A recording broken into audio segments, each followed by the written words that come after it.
Hello student, welcome in my class. Student, आज की class में हम ऐसे समीकरण को हल करके इस समीकरण के मूल ज्ञात करेंगे जिसके दो मूलों का अंतर 3 है। अर्थात हम ऐसे समीकरण को हल करने वाले हैं जिसके मूलों का अंतर 3 दिया है। तो सबसे पहले हम इस समीकरण को हल करने के लिए पहले तो हम दिया गया समीकरण लिख देते हैं। दिया गया समीकरण है 2x³ plus x² minus 7x minus 6 equals to 0। हम यहाँ इस समीकरण के 3 मूल अल्फ़ा बीटा गामा लेते हैं। यह दिया गया समीकरण 3 घात का समीकरण है और हम जानते हैं कि 3 घात के समीकरण के 3 मूल होते हैं और मूलों या गुणांकों में भी 3 संबंध होते हैं। तो हम 3 घात के इस समीकरण के 3 मूल अल्फ़ा बीटा और गामा लेंगे। माना इस समीकरण के मूल अल्फ़ा बीटा गामा है, तब मूलों एवं गुणांकों में संबंध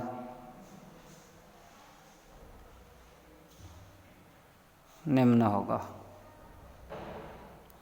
हम इस समीकरण के मूलों का इस समीकरण के गुणांकों से जो संबंध होता है उन संबंधों को यहाँ लिख देंगे।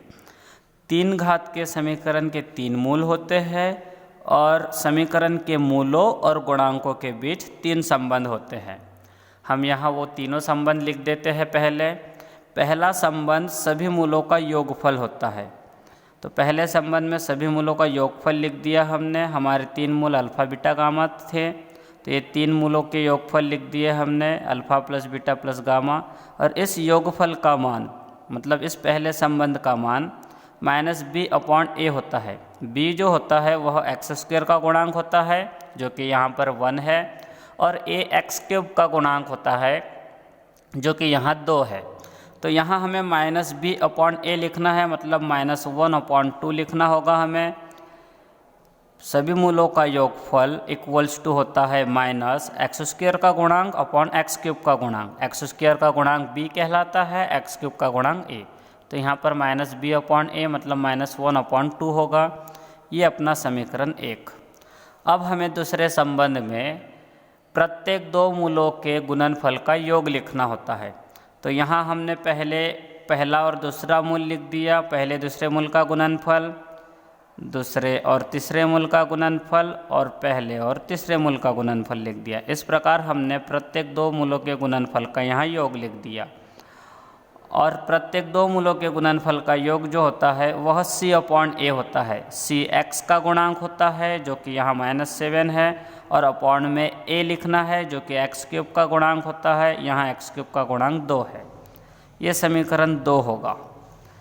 इसके बाद हमें तीसरे संबंध में सभी मूलों का गुणनफल लिखना होता है। यहाँ दिए गए तीनों मूलों का गुणनफल अल्फ़ा बीटा गामा होगा, और ये सभी मूलों का जो गुणनफल होता है इसका मान -d/a होता है। ये माइनस लिख दिए हमने। d जो होता है वह दिए गए समीकरण का अचर पद होता है जो यहाँ -6 है, और a x³ का गुणांक जो 2 है। यहाँ हमें -d/a लिखना है, माइनस लिख चुके। d के जगह अचर पद -6 लिखा, a के जगह x³ का गुणांक 2 लिख दिया। इस प्रकार -d/a का मान हमें 3 प्राप्त होगा। यह अपना समीकरण 3 होगा। इसके बाद प्रश्न में कहा गया है कि 2 मूलों का अंतर 3 है। तो इस शर्त का यहाँ प्रयोग करेंगे हम। यहाँ लिखेंगे प्रश्नानुसार alpha minus beta equals to 3, मतलब 2 मूलों का अंतर 3 है। ये हमने लिख दिए। इसको समीकरण 4 देते हैं, या फिर इसी समीकरण 4 को थोड़ा आगे बढ़ाते हैं। इसको इस प्रकार से लिखते हैं alpha equals to 3 plus beta. ये होगा अपना समीकरण 4। अब हम इस समीकरण 4 से अल्फ़ा का मान समीकरण 1 में रखते हैं। और इस समीकरण 1 से हम गामा का भी मान बीटा के रूप में प्राप्त कर लेते हैं। यहाँ लिखते हैं समीकरण 1 व 4 से हम समीकरण 1 में समीकरण 4 से अल्फ़ा का मान रखेंगे अल्फ़ा के जगह। तो यहाँ अल्फ़ा के जगह हम 3 प्लस बीटा लिख देंगे। Alpha equals to 3 plus beta है, तो यहाँ अल्फ़ा के जगह 3 प्लस बीटा लिखेंगे। ये प्लस बीटा और प्लस गामा जैसे का वैसा लिख देते हैं और इसकी right hand side -1/2 as it is रहेगी। इसको फिर आगे बढ़ाएंगे, यहाँ से हम गामा का मान प्राप्त कर लेंगे। गामा का मान प्राप्त होगा -1/2 और साथ में माइनस ये 3 लिख देते हैं, साथ में ये बीटा प्लस बीटा 2 बीटा जो दूसरे साइड में -2 बीटा लिखा जाएगा। ठीक है, इस प्रकार गामा का जो मान प्राप्त होगा यहाँ वह होगा -7/2 -2 बीटा। इसको समीकरण 5 दे देते हैं। अब हम समीकरण 4 और 5 से अल्फ़ा और गामा के मान समीकरण 2 में रख देते हैं। यहाँ लिखेंगे हम समीकरण 4 व 5 से अल्फ़ा व गामा के मान समीकरण 2 में रखने पर जहाँ जहाँ समीकरण 2 में अल्फ़ा और गामा आएगा वहाँ वहाँ हम समीकरण 2 में अल्फ़ा के जगह 3 प्लस बीटा और गामा के जगह -7/2 -2 बीटा लिखेंगे। तो देखो यहाँ पर ये है समीकरण 2। यहाँ अल्फ़ा के जगह हम लिख देते हैं 3 प्लस बीटा और ये बीटा जैसे का वैसा प्लस ये भी बीटा एज इट इज रहेगा। गामा की जगह गामा का मान -7/2 -2 बीटा ये गामा का मान लिख दिए, प्लस अल्फ़ा का मान लिखना है। अल्फ़ा का मान लिख रहे हैं फिर से हम 3 प्लस बीटा और इंटू में गामा है तो गामा की जगह गामा का मान -7/2 -2 बीटा और equals to -7/2 right hand side. इसको आगे बढ़ाएंगे हम।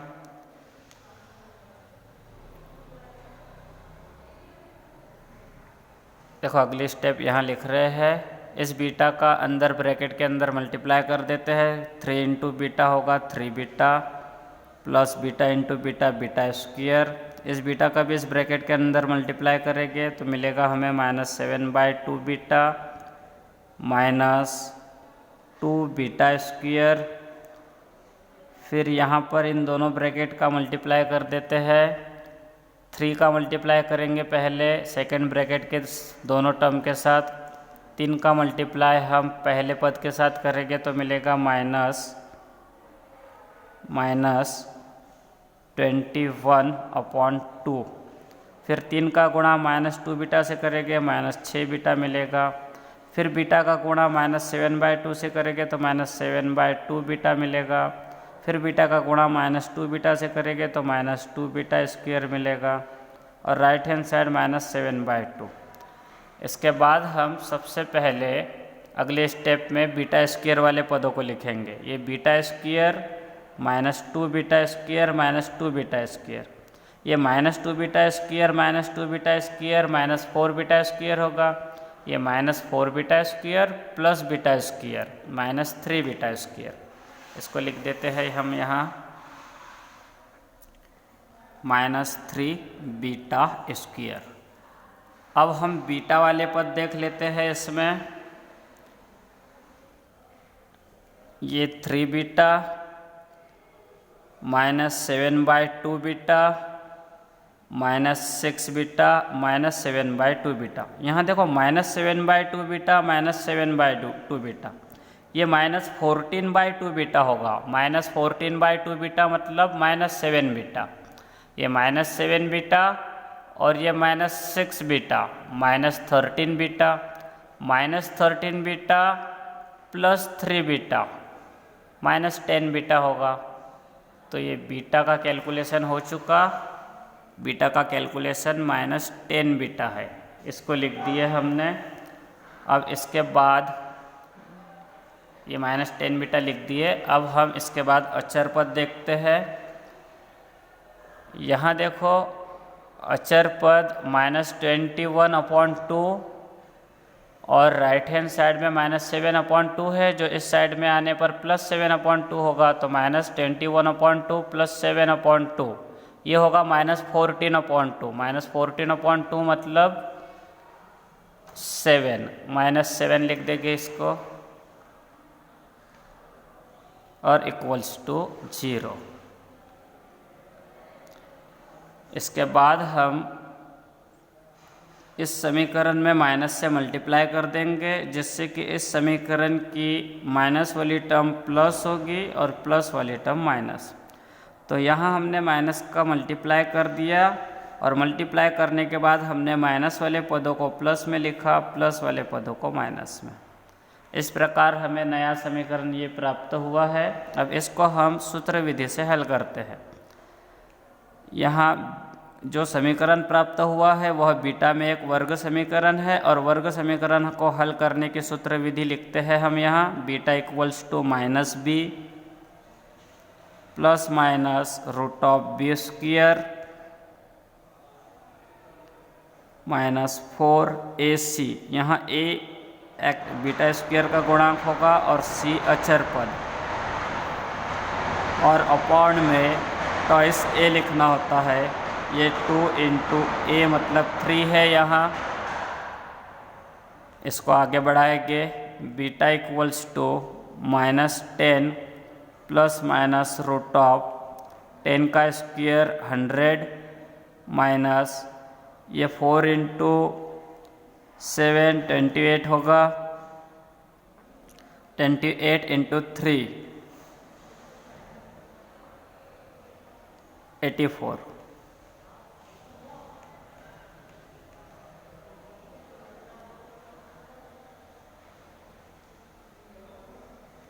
और अपॉन में इसको लिख देते हैं 6।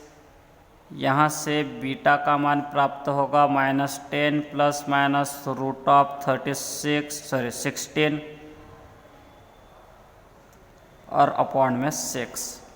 यहाँ से बीटा = लिखेंगे -10 ± 16 का रूट होगा 4 और अपॉन में 6 लिख देते हैं।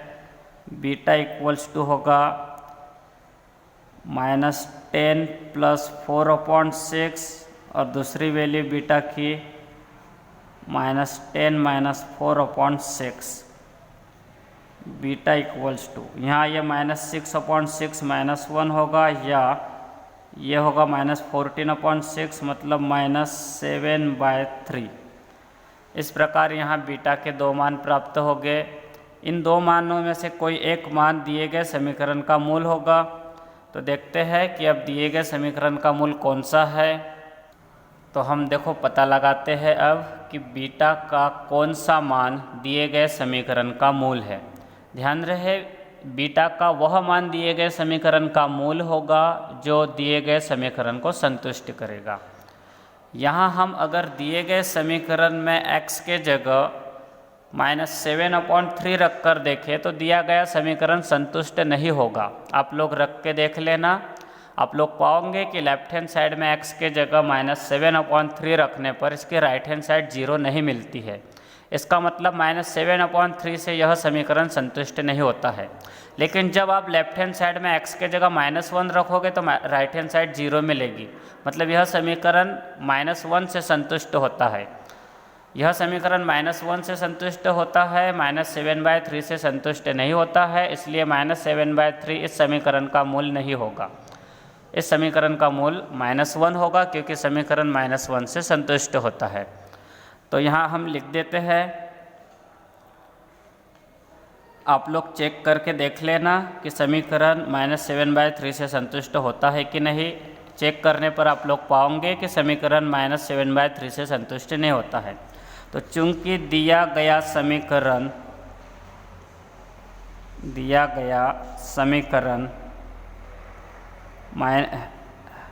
बीटा = -7/3 से संतुष्ट नहीं होता है,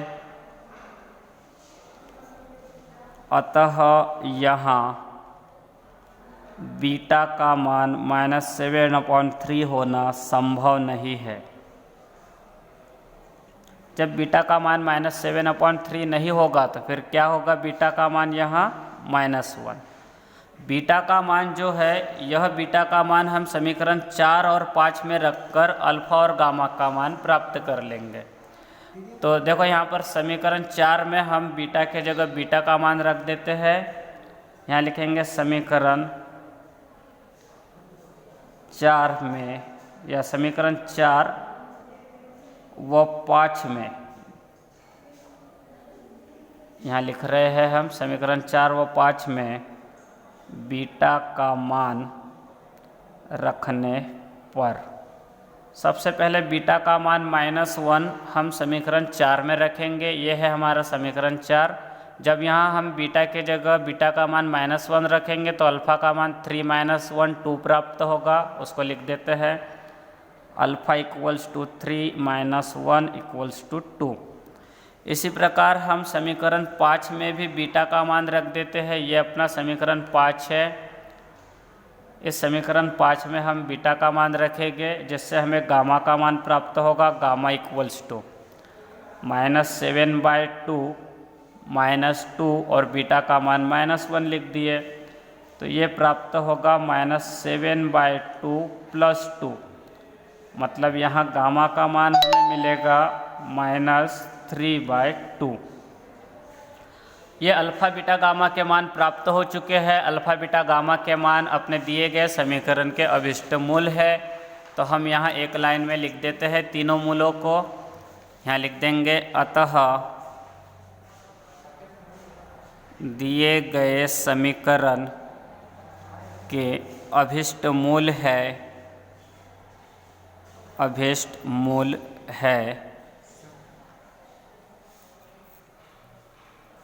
तीनों मूल लिख देते हैं। पहले अल्फ़ा का मान लिख देंगे हम। अल्फ़ा का मान था यहाँ पर 2, तो अल्फ़ा का मान 2 लिख दिए। फिर बीटा का मान -1 और गामा का मान -3/2, और ये है अपना आंसर। इस प्रकार से दिए गए समीकरण को हल करना था। इस समीकरण में 2 मूलों का अंतर 3 दिया था, तो ऐसे समीकरण को इस प्रकार से हल करते जाएंगे हम। आज के लिए इतना ही। इसके बाद अगली क्लास में देखते हैं